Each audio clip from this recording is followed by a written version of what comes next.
जो खाल बनकर जी रहा है, जो पेट बनकर जी रहा है, वो लिंग भी बनकर जिएगा ना। जो खाल बनकर जी रहा है, जो पेट बनकर जी रहा है, वो लिंग भी बनकर जिएगा ना। अब वो आकर शिकायत करे कि मुझे हस्तमैथुन की गंदी लत लग गई है, क्या करूं? तो मैं कहूंगा पहले जो शरीर संबंधी दूसरी गंदी लतें हैं उनको तो छोड़ भाई। तो दिन भर जो नौकरी कर रहा है वो हस्तमैथुन जैसी ही गंदी आदत है। हस्तमैथुन को गंदा क्यों बोलते हो? क्योंकि उसमें तुम सिर्फ और सिर्फ शरीर हो जाते हो। पुरानी गंदी आदिम काम वृत्ति की पूर्ति के लिए तुम कुछ भी बुद्धि और मन और कल्पना चलाते हो, है ना। और यही काम क्या तुम अपने दफ्तर में नहीं कर रहे? दफ्तर में भी तो शरीर मात्र हो, और शरीर की मांगों की पूर्ति के लिए तुमने अपनी बुद्धि बेच दी, अपनी कल्पनाएं बेच दी, अपनी सृजनात्मकता बेच दी। दफ्तर में भी तो यही कर रहे हो ना बेटा। तो ऐसे समझ लो कि आमतौर पर दफ्तरों में जितने लोग भरे हुए हैं वो दफ्तरों में सुबह से शाम तक हस्तमैथुन ही कर रहे हैं। दफ्तर हमारे और क्या है? कामना पूर्ति के अड्डे ही तो हैं। शारीरिक मांगों की पूर्ति के लिए ही तो दफ्तर जाते हो ना।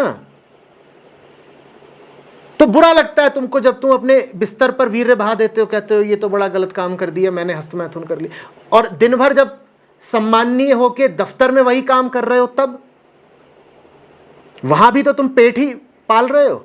और खाल में और पेट में और लिंग में अंतर क्या है? सब शरीर के ही तो हिस्से हैं। तुम खाल बनकर जियो कि तुम आंत बनकर जियो कि तुम अंडकोश बनकर जियो, जी तो तुम देह बनकर ही रहे हो ना। अरे ये तो गड़बड़ हो गई। दफ्तरों में चल क्या रहा है?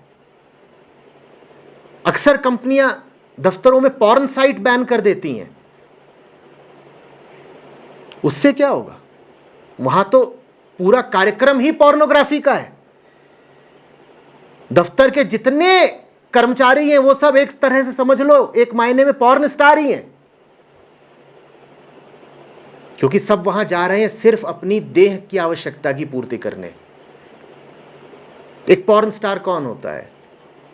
जो देह की मांग की पूर्ति करने के लिए देह को बेच देता है। ठीक, तो दफ्तरों में जो सब लोग हैं वो भी तो यही कर रहे हैं। होंगे कुछ अपवाद, 1%, मैं उनकी बात नहीं कर रहा, कृपा करके वो क्रोध ना खाएं। पर 99% लोग दफ्तरों में और क्या कर रहे हैं? पॉर्न का काम ही तो चल रहा है। देह की मांग पूरी करने के लिए देह को बेच दिया, बुद्धि को बेच दिया, सब कुछ अपना बेच दिया ताकि पेट चलता रहे। और पेट माने पेट ही नहीं होता, सब कुछ जो तुम खा रहे हो इंद्रियों से भी, वो भी तो भीतर के एक सांकेतिक पेट में ही जा रहा है ना। टीवी खा रहे हो, फ्रिज खा रहे हो, विदेश यात्रा खा रहे हो, तमाम तरह की लग्जरीज विलासिताएं खा रहे हो, वो भी खा ही रहे हो। उसको भी यही मान लो कि वो भी रोटी सब्जी डोसा अचार ही है। कंज्यूम ही तो कर रहे हो ना, उपभोग ही तो कर रहे हो। चाहे मुंह से करो, चाहे कान से करो, चाहे आंख से करो, चाहे खाल से करो।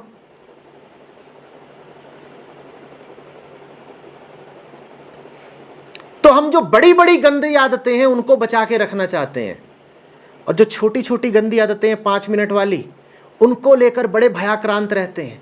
बड़ी नैतिक समस्या खड़ी हो जाती है। आचार्य जी मैं तो बड़ी गंदी आदतों का शिकार हो गया। उफ, मैं कहता हूं तुम्हारा जीवन ही ऊपर से लेकर नीचे तक एक समग्र रूप से गंदी आदत है। उसकी बात करो ना, ये छोटी छोटी गंदी आदतें क्या बता रहे हो?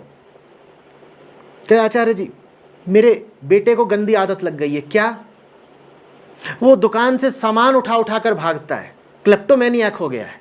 अच्छा, और आप क्या हैं? मैं सीए हूं। और आप जो अपने क्लाइंट को टैक्स चोरी सिखाते हो रोज, वो क्या है? तुम्हारा पूरा घर ऊपर से लेकर नीचे तक चोरी के पैसे से भरा हुआ है, और तुम शिकायत करने आए हो अपने 8 साल के नुन्नू की कि मेरा नुन्नू 5 रुपए की पेंसिल चुरा के भाग गया। और तुम जो 500 करोड़ का टैक्स चुरा रहे हो सरकार का, उसकी कौन बात करेगा?